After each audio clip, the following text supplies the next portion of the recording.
हमारी अधूरी कहानी, माँ बेटी की भावपूर्ण कहानी। ये कहानी है एक ऐसी माँ की जो अपनी बेटी को बहुत ही नफरत करती थी, जब तक उसे एक बहुत ही बड़ी सच्चाई का पता नहीं चल गया। इससे पहले कि आप किसी नतीजे पर पहुंचे, इस माँ के बारे में गलत सोच बना ले, इस कहानी को हम आगे बढ़ाते हैं। दो कॉलेज फ्रेंड्स, एक लड़का मुकुल और एक लड़की नेहा, वो एक दूसरे से प्यार करते थे और दोनों गरीब थे। दोनों ने ग्रेजुएशन खत्म करके अपने अपने प्यार का इजहार कर दिया था और शादी भी कर ली थी। पढ़े लिखे होने के बावजूद भी कोई अच्छी नौकरी न मिलने के कारण आगे की जिंदगी बिताने के लिए छोटे मोटे काम करने लगे थे।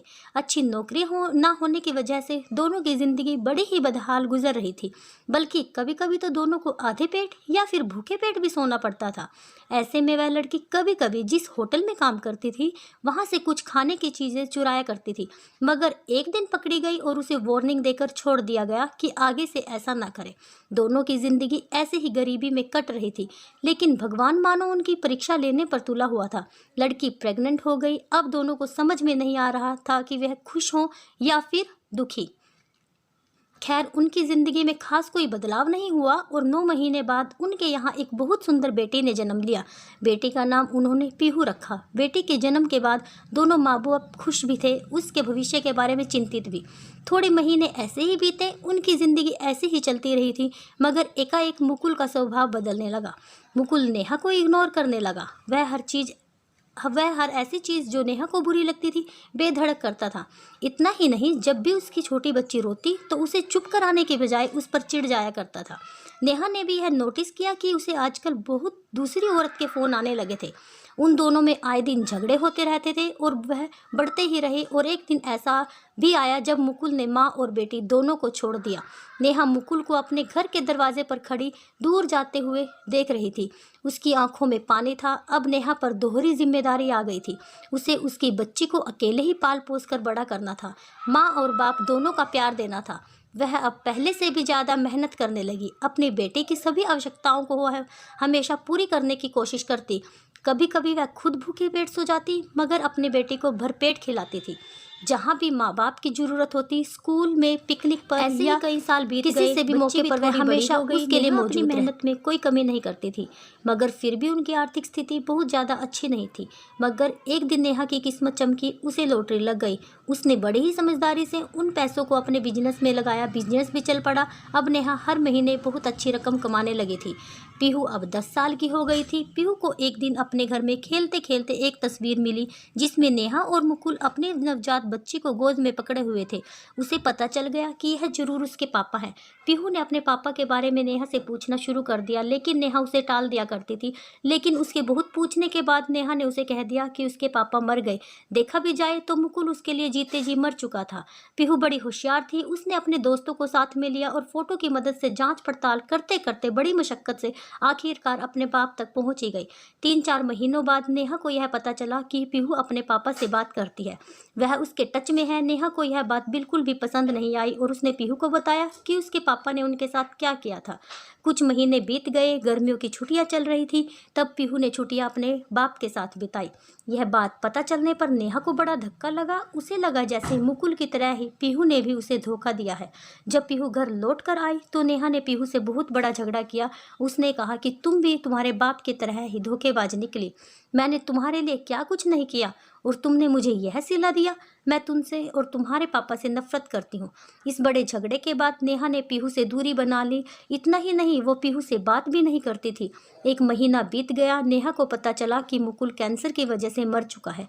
नेहा को इस बात का थोड़ा भी अफसोस या दुख नहीं हुआ, मगर वह जानती थी कि पीहू दुख में डूबी हुई थी। यहाँ तक कि रो रो कर उसकी आंखें भी सूजी हुई थी।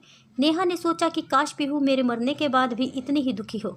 एक दिन नेहा सोफे पर बैठे शांति से टीवी देख रही थी कि अचानक पीहू वहां पर आई। उसके हाथ में एक चिट्ठी थी। उसने वह चिट्ठी नेहा के मुंह पर फेंकी।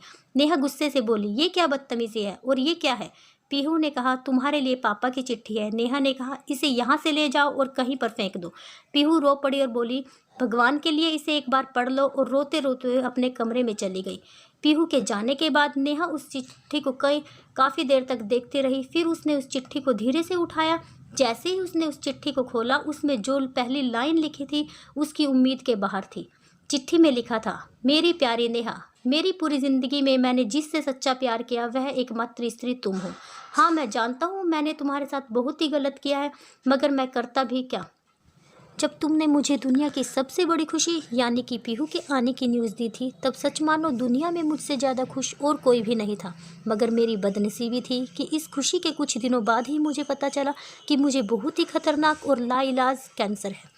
हमारी ज़िंदगी में पहले ही इतनी सारी परेशानियां थी, सिर्फ एक ही बड़ी खुशी हमारी ज़िंदगी में आने वाली थी, पीहू। भला मैं उस खुशी को भी अपनी इस मनहूस बीमारी के बारे में बताकर कैसे ख़राब कर देता। मुझे कुछ भी समझ में नहीं आया तो मैंने तुम दोनों से दूर जाने का निर्णय लिया। मैं नहीं चाहता था कि इस खतरनाक बीमारी से मेरा पूरा परिवार लड़े, मेरे साथ साथ मेरा परिवार भी धीरे धीरे दम तोड़ दे। मुझे कुछ समझ में नहीं आया तो मैंने ना चाहते हुए भी तुमसे दूर होने का नाटक किया।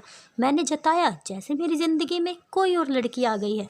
मैं खुद ही खुद को कॉल किया करता था किसी लड़की के नाम से। मैं तुम्हें यह भी बात कभी नहीं बताना चाहता था, मगर जब मेरा आखिरी समय चल रहा था, हमारी बेटी ने मुझे ढूंढ निकाला। मैं फिर एक बार अपनी बेटी को अपने आप से दूर नहीं कर पाया। उसने मेरे आखिरी समय में मेरे साथ समय बिताया। सच मानो हमारी बेटी बहुत समझदार और दयालु है। इसी ने यह चिट्ठी मेरे आखिरी समय में मुझसे ज़बरदस्ती लिखवाई है, ताकि कम से कम मेरे मरने के बाद तुम मुझसे नफरत न करो। तुम्हारा गुनहगार मुकुल।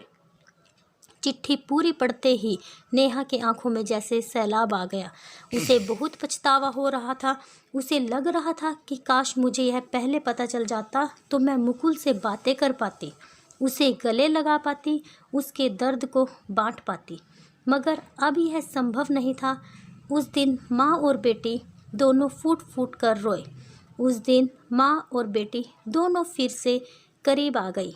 नेहा मुकुल से तो दूर रही, मगर मुकुल के प्यार की निशानी पीहू को हमेशा अपने पलकों पर रखने लगी। पहले से भी कहीं ज़्यादा वह उससे प्यार करने लगी। आपको मेरी ये कहानी कैसी लगी मुझे ये कमेंट करके ज़रूर बताइए और मेरी वीडियो को लाइक, शेयर और चैनल को सब्सक्राइब ज़रूर कीजिए।